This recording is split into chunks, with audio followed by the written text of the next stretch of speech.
పెట్టుకున్నప్పుడు ఇంట్లో చేసుకున్నాక నష్టం ఏంటి? అర్చన చేసిన కుంకుమ పెట్టుకుంటే ఇంకా మంచిది. వాళ్ళే అర్చన చేసుకోవడం అమ్మవారికి చాలా ఇది కదా. నేను ఎప్పుడు అంటుంటాను 24 నిమిషాలు పడుతుంది లలిత. గంటకొక నిమిషం అమ్మవారికి మనం తిరిగిద్దాం. 24 గంటలు ఇచ్చిన అమ్మకి మనం గంటకొక నిమిషం తీసుకుంటే 24 నిమిషాలు. అది కూడా భర్త ఆఫీస్కి వెళ్ళిపోయి, పిల్లలు స్కూల్కి వెళ్ళిపోయి, ఇంట్లో ఏ ఒత్తిడి లేకుండా, ఎవ్వరు ఇంకా తలుపు కొట్టరనుకుంటే హాయిగా అప్పుడే కూర్చోండి, ప్రశాంతంగా హాయిగా స్నానం చేసి అమ్మవారి దగ్గర కూర్చొని హాయిగా అమ్మవారితో కనెక్ట్ అయ్యి కుంకుమార్చన చేసుకుని ఆ కుంకుమ తీసిపెట్టి మీ పిల్లలకో మీ భర్తకో మీరో పెట్టుకుని తప్పేం లేదు. శ్రీచక్రం ఇంట్లో పెట్టుకోవచ్చు, హాయిగా పెట్టుకోవచ్చు. వీటిపైన శ్రీ అంటేనే అమ్మ కదమ్మా. అమ్మ మనతో ఉందంటే ఇంకేంటి. కానీ ఎన్నో నియమాలు ఉంటాయి శ్రీచక్రం అంటే అది కొన్ని అంశాలు ఉన్నాయి. అది చాలా కొన్ని అంశాల పట్ల ఉంటుంది. అంటే మేరు పెడితే అలా ఉంటుంది. మేరు పెట్టక్కర్లేకుండా మేరు పెడితే నిత్యము అర్చన, దానికి నివేదన, మహానివేదన అవన్నీ ఉంటాయి. దానికి అనుబంధమైనటువంటివి కొన్ని ఉంటాయి. ఆ మేరు కాకుండా శ్రీ యంత్రము పెట్టుకుంటే తప్పేం లేదు. ఇప్పుడు మా దగ్గర ఇస్తాము శ్రీ యంత్రం అని ఒక ప్లేట్లో ఇస్తాము, అదే పెట్టుకుని కుంకుమార్చన చేసుకుంటారు. అది మళ్ళీ మనం చక్కగా చేసుకోవచ్చు. మేరు మాత్రం అది మేరు ఉండడం చాలా ఉత్కృష్టమైనది. కానీ అది ఉన్నప్పుడు దానికి ఇప్పుడు ఎగ్జాంపుల్, ఇప్పుడు మీ ఇంటికి ఎవరినో గెస్ట్ని పిలిచారు, ఒక మినిస్టర్ని పిలిచారు, దానికి తగ్గ ఏర్పాట్లు చేయాలా? ఖచ్చితంగా ప్రోటోకాల్. అది ఇప్పుడు ముఖ్యమంత్రి వస్తానన్నాడు అనుకోండి, దానికి తగ్గ ఏర్పాట్లు చేస్తారా? అదే ప్రధానమంత్రి వస్తానన్నాడు అనుకోండి, దానికి తగ్గ ఏర్పాటు అంటే ఉండాల్సిందే.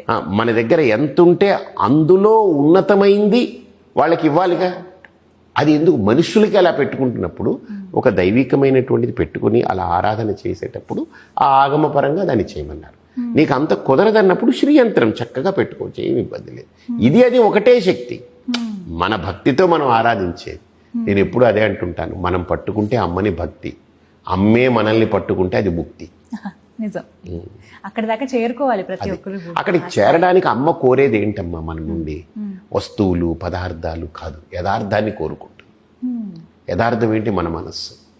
బయట పదార్థం అది మనం అమ్మకు పెడతాం, అది ఈరోజు ఉంటుంది, రేపు పోతుంది. కానీ మన మనస్సు యథార్థం, అది ఆవిడికి ఇవ్వగలగాలి, ఆవిడతో కనెక్ట్ అవ్వగలగాలి. ఏం చేస్తే అమ్మకి కనెక్ట్ అవ్వగలుగుతాం? ఇవాళ రోజుల్లో యూత్ని ఎక్కువ చూస్తున్నామండి. యువత స్పిరిచువల్ టూర్స్ అని వెళ్తున్నారు, ఆధ్యాత్మికంగా వారి ప్రయాణం. చాలా మార్పులు చాలా ఉన్నాయి. వాళ్ళ ఇన్క్విజిటీ పెరిగింది, వాళ్ళలో బయట భౌతిక ప్రపంచాన్ని చూస్తున్నారు. ఇదంతా ఒక దగ్గరికి వెళ్ళి ఆగిపోతుంది అనేది కూడా అర్థమైపోతుంది. అందుకని వాళ్ళలో ఆ మార్పు వస్తుంది. నా అభిప్రాయం ఏంటనంటే, మనస్సుని మనము ఒక దాంట్లో లగ్నపరిచి ఒక గురువు అనేటువంటి, గురువు అంటే నా దృష్టిలో గురు అంటే ఒక గాడి, ఒక గాడిలో పడడం మనస్సు. ఆ గాడిన పడడం అనేటువంటిది కరెక్ట్గా కనుక ఫిక్స్ అయితే వాళ్ళకి ఆ పాత అనేది వెళ్తుంది. ఇప్పుడు ప్రాబ్లం ఎవరు కరెక్ట్ గురువు? ఎవరు పడితే వాళ్ళు మేము ఇది చెప్పింది కరెక్ట్, మేము ఇలా చేస్తాం, మేము ఈ కర్మ చేస్తాం, ఈ హోమం చేస్తాం, ఆ మంత్రం చేస్తాం, ఇది చేసి పోగొడతాం, అది చేసి, అవన్నీ కూడా వ్యవహారికములే. నా సిన్సియర్ రిక్వెస్ట్ ఏంటనంటే వాళ్ళకి సింపుల్ థింగ్, లలితని స్పష్టంగా నేర్చుకుంటే వాళ్ళు ఎలా అంటే ఆ ఉచ్చారణ లోపల ఆ ధ్వని, ఆ స్పందన, అంటే హృదయంలో ఆ స్పందించాలి, దాని సింప్లిఫైడ్ మీనింగ్ తెలుసుకుని కనెక్ట్ అయ్యి 24 నిమిషాలు ఒక రోజుకి కేటాయించి అలా కూర్చుని, అమ్మ కూడా అక్కర్లే, అక్కడ దీపారాధన చేసి కూర్చుంటే చాలు. కూర్చుని మంచి దీపం పెట్టి అలా కూర్చుంటే దీపమే అమ్మ. దీపం జ్యోతి పరం బ్రహ్మ కదా.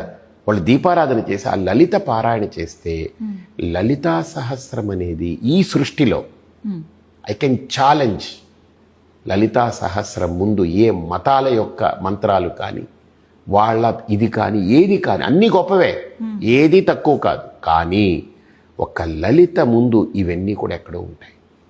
లలిత అనేది సర్వసమగ్రమైనటువంటి 64,000 కోట్ల మంత్రాలు నిక్షిప్తమైనటువంటి మహాశక్తి మంత్రం అది.